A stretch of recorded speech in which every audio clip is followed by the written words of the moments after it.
भैया जी।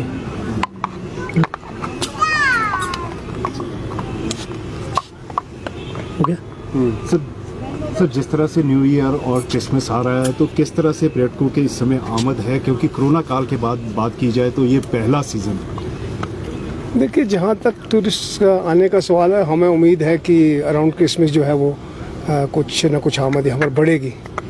और जहाँ तक अभी का सवाल है, अभी इतनी ज़्यादा बड़ी ऑक्यूपेंसी होटल्स में नहीं है और जो बुकिंग्स आ रही हैं वो भी अभी तक काफ़ी सेटिस्फैक्ट्री बुकिंग्स नहीं आ रही हैं अराउंड क्रिसमस की जो है।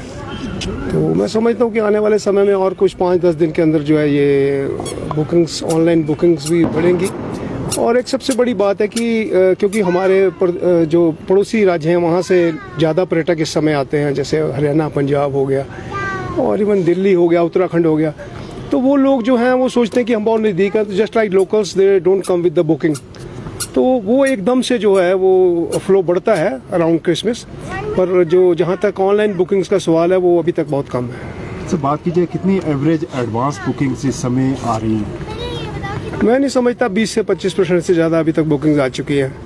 अलबत्ता जो बड़े होटल्स हैं जिनका इंटरनेशनल सिस्टम है, बुकिंग सिस्टम है, या उनके कॉर्पोरेट ऑफिसेज हैं वहाँ पर, या बुकिंग ऑफिसेज हैं, जैसे हम HPTDC की बात करें, हम ओबराइज की बात करें, रेडिसन की बात करें, तो उनका सारा ग्लोबली सिस्टम है, तो वो डेफिनेटली उनको जो मैं समझता हूँ कि ज़्यादा ऑक्यूपेंसी कहीं या कहीं ज़्यादा बुकिंग आई हो सकती है, मगर इन जनरल होटल्स के अंदर मैं समझता हूँ कि अभी इतनी ज़्यादा बुकिंग्स नहीं आई। तो आज दिसंबर का पहला वीकेंड है सर, तो ऐसे में क्या बढ़ी है कुछ संख्या? नहीं, अभी तो occupancy is very low, it's around 25% के करीब या मैक्सिमम 30%। 9 दिसंबर से दिल्ली से हवाई सेवाएं भी शुरू हो रही है, तो इससे कितना फ़र्क जो है पड़ेगा कारोबार? देखिए, हवाई सेवा से वो जो हाई एंड टूरिस्ट है वो तो डेफिनेटली वो तो ऑलरेडी बुकिंग्स हो चुकी हैं उनके होटल्स की, तो उनको तो इफेक्ट पड़ेगा, पर जनरल जो हमारे नॉर्मल होटल्स हैं उस पर इतना ज़्यादा इसका इफेक्ट नहीं पड़ने वाला। सर जिस तरह से कोरोना के बाद बात की जाए, ये पहला ही सीज़न है पूरे वर्ष का, तो और आप बोल रहे हैं कि बुकिंग्स भी कम आ रही है, टूरिस्ट का फ्लो कम है, तो क्या कारण मानते हैं जिसके कारण शिमला टूरिस्ट यहाँ पे नहीं आ रहा? देखिए, एक तो मैं समझता हूँ कुछ हद तक रिसेशन का भी जो है वो है, रिसेशन का इफेक्ट्स है ऑन द टूरिज्म इंडस्ट्री, ऐसी बात नहीं है। और पिछले वर्ष जो अराउंड जो क्रिसमस के अराउंड, जो नए साल के अराउंड जो हमारे टूरिस्ट जो आए, लोग शिमला में आए, उनको डाइवर्ट कर दिया गया बाईपास की तरफ, जिसका एक हमारा एक बहुत बड़ा जो हमारे को धक्का पहुंचा है उससे, बिकॉज जो टूरिस्ट आया वो परेशान हो गया। आजकल सब लोग जो है गूगल ऐप पे चलते हैं, जब आप गूगल पे आएंगे, शिमला एंटर करने लगेंगे तो आपको कहीं डाइवर्ट कर दिया जाए, तो फिर वो जो गूगल है वो नियरेस्ट पॉइंट दिखाती है कि कहाँ से आप शिमला जा सकते हैं।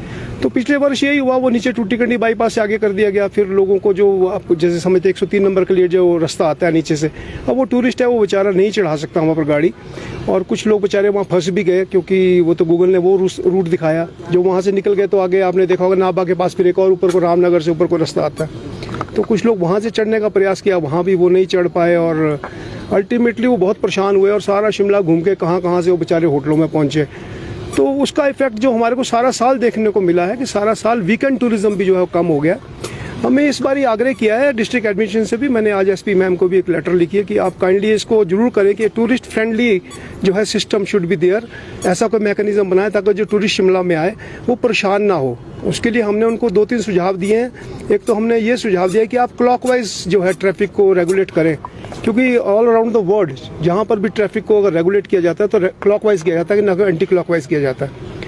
और दूसरा हमने उनको ये सुझाव दिया कि जो इनफ्लो ऑफ टूरिस्ट है उसके लिए एक ट्रायल के लिए भी हमने इनको कहा है, जो उन्होंने हमारी बात को मान लिया है कि एक ट्रायल की जाए कि शोगी से क्यों ना ट्रैफिक को रेगुलेट किया जाए, by stopping them for 2 minutes 1 minute.